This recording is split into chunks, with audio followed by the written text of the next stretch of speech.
Vigilante Williamson here with a very simple question, and that is, who's going to win between Fulton and Inoue? And I don't know the answer, but I'm doing a prediction video anyway. Please like the video. If you like the video, I really appreciate it. It really helps the channel grow.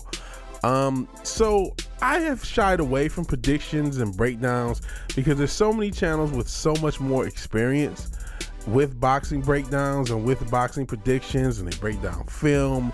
And they have such I'll just say it, a much better boxing mind than mine.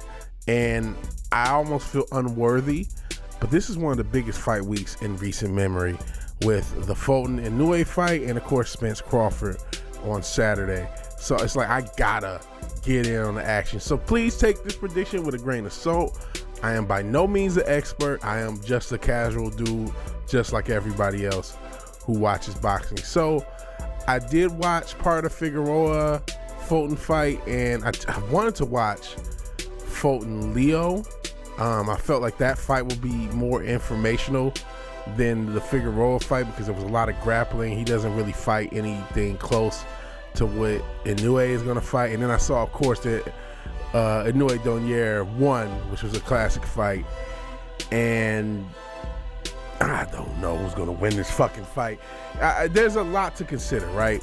What makes a prediction so difficult is there are questions that you need answers to before you know who's going to win this fight. So, is Inoue's power and his chin going to travel up to 122?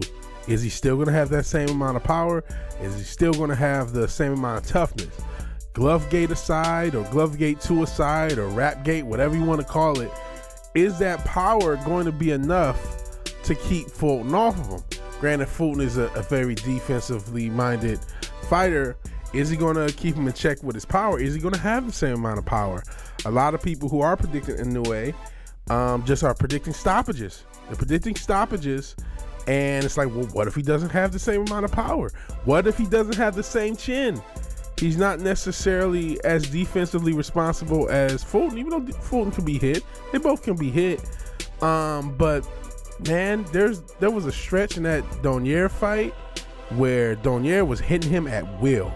He was hitting him at will. It almost felt like, and I don't know if anyone's ever actually gone to a boxing gym and they tell you to keep your hands up, and sometimes the old man, hey, you know, he kind of jabs you because your hands ain't up. Keep your hands up. And that's just what it looked like, only he was throwing nukes at this guy. He busted him up pretty good, even though, again, that chin, Inoue deserved credit for turning it on when he needed to turn it on late in the 10th. As far as Fulton, he just seems so versatile. He seems so versatile. Seems like he can win a bunch of different ways. I mean, on the cards, it's a bunch of different ways. I don't know if he has the stopping power. And he's going to be the bigger guy. He's going to be the bigger guy. He might be as fast, if not faster. That's nothing. Is Inoue going to lose anything as far as speed? Is the speed going to be affected by the weight? I don't know. I don't think so. We're all assuming that it's not, but we don't know. Yeah, it's only 4 pounds, but 4 pounds can make a huge difference. And this is a guy who, he started out 108. So he's a guy who started off a lot smaller and keeps moving up. Does that power, does that speed, does that chin travel? Those are the questions I won't have answers to until the fight starts. So I'm predicting this fight without knowing the answers to those questions. If the answer is no to all of them, he loses. The answer is yes to all of them, he wins.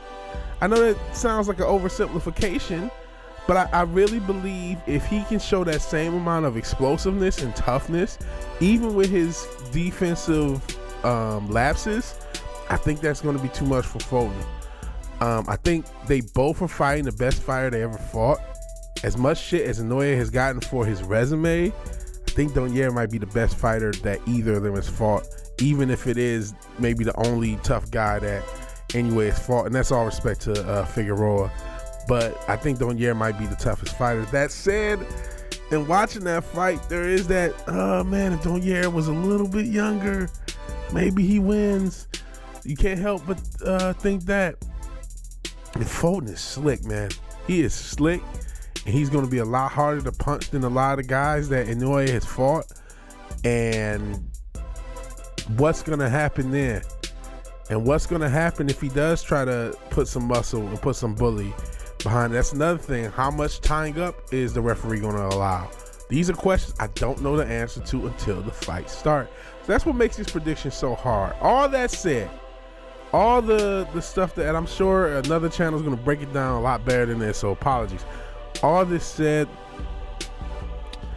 I got Inoue in a split decision win on the cards. I don't think it's going to be a stoppage.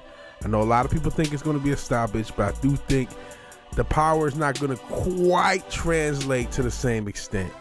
That said, I do think he's going to hit Fulton more than he gets hit, and hit Fulton hard enough to win a very close split decision.